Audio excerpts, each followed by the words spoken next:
Welcome back, Michael Scott, for the second Mountain Scene web interview as we count down to this year's local government elections.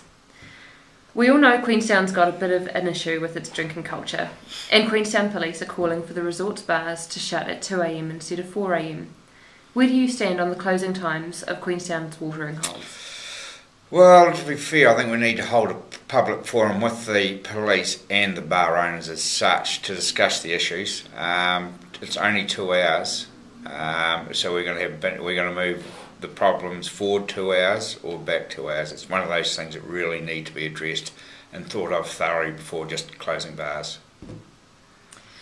And as far as CCTV cameras go, should we have those cameras working in the CBD? And if so, when would you get them up and running? It's a tough one. I'd prefer to use town custodians to walk around like we do now during the peak periods throughout the time. CT cameras operate right throughout the world, and it's like Big Brother is watching you. Maybe we can hold off just for a wee bit longer on that scenario.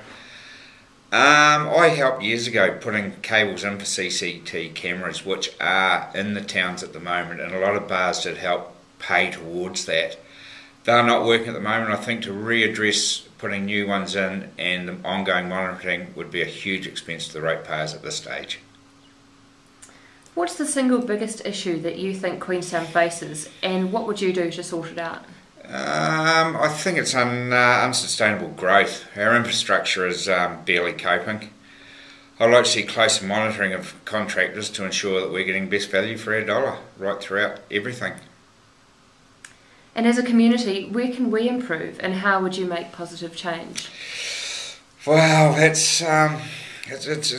took me a while to think about this one actually, and I think we need to re-educate ourselves on what community is. You know, do we know our neighbours?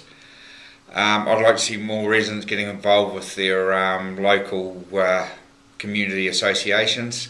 Maybe we run more barbecues and musical events, and just barbecues just to get out and meet our neighbours and friends and get on as one big happy community.